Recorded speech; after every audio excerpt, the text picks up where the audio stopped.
Here are my 15 tips for new players. First thing you're going to want to do is check the skills page to get a feeling of what each skill does and how to level them up. For example, I completely forgot that fishing was even a feature in the game until me and my friend were already 20 hours deep into our playthrough. And you're definitely going to want to take a look at each of these little abilities or perks that get unlocked along the way as well, because that can really help you identify which skills you're going to want to lock in on and level up right away. For example, when you first start out, combat does feel a little bare bones, but as you progress with your sharp and blunt weapons, you'll gain abilities to use heavy attacks, you can throw certain weapons, and more. Another thing that I didn't notice until way too far in the game is the crafting bench actually has upgrades that you can use to get some really cool bonuses. The first tier of upgrades is available as soon as you hit crafting level 2, which is fairly early on in the game. For example, you can upgrade the bench so that it heals you when you're close to it, and my favorite upgrade lets your crafting bench pull from your nearby chests instead of having to have all the materials in your inventory. Clutch. As soon as you reach cooking level 3, you should stop cooking things on frying pans and start making soups immediately.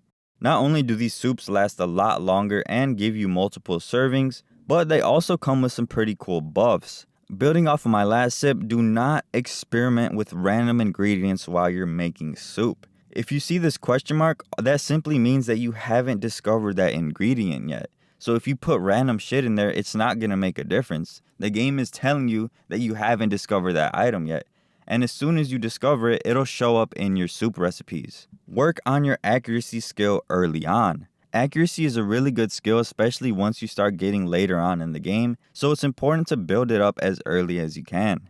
The appearance of a loot crate determines what type of loot is inside. Early on in the game, you'll find a ton of these basic crates which hold cloth and wood. Next, you'll find the striped crates which typically hold screws and rebar. And later on, you'll find these long skinny crates which hold even better loot. One of the easiest and quickest ways to take care of these security bots is to use the Choppinator. All you gotta do is crouch underneath one of these Choppinators and you'll be able to lure the security bot towards you.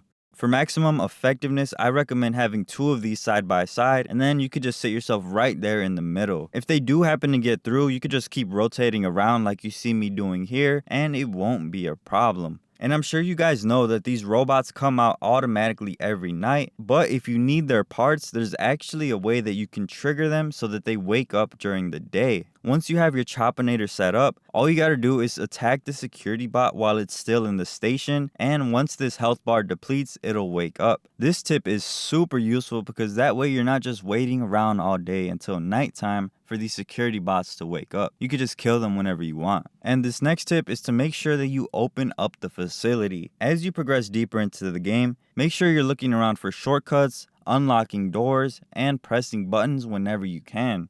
As the game progresses, you're going to get deeper and deeper into this facility, and it's absolutely crucial that you unlock these shortcuts to save yourself time when you're going back and forth. My next tip is to utilize slushy bombs and mug nades. Now these are 2 super powerful throwable items that can truly change the tide of any fight. Now in the early game, you can find a slushy machine up in the kitchen area that's in the data farm, and you'll also find a coffee machine near the starting cafeteria. The reason I say that is because you need each of these in order to build these craftables. The slushy bomb freezes enemies for a short amount of time, which is super useful for either getting in some damage or if you're trying to run away. But my personal favorite are the mug nades, which are extremely powerful grenades that are effective even late into the game. When you get into the game, you're quickly gonna find out that getting clean water is very difficult. One of the most popular methods right now is to package water coolers around the facility and to bring them back to your base. But one lesser known way to get clean water is by boiling it.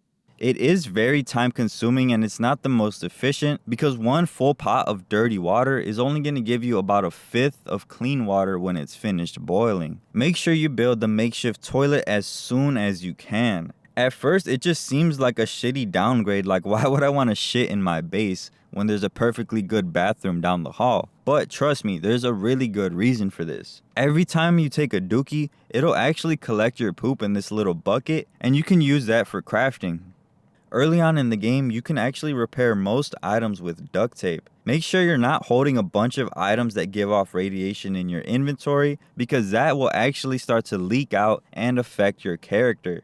An easy way to combat this is by storing them in chests, which, as you see, only gives a 10% leakage rate. But if you want complete protection, they have this yellow hazard chest, which you can put stuff in and no radiation will leak out at all. And my last tip is the employee locator. This is the trinket that you could buy from Warren, who's down in the security kiosk. All you need is a peccary skull, and then you could trade it in for this trinket. This item can be super useful because it highlights every NPC in the area once you're within a certain range. Like, especially when you're playing through the campaign, sometimes you need to find someone or talk to someone just to advance the story, so this employee locator is very useful. There we have it, guys. These are my tips for new players, coming directly from a new player himself. Subscribe if you want to see more, leave a like if you found the video helpful, and I will see you guys in the next one.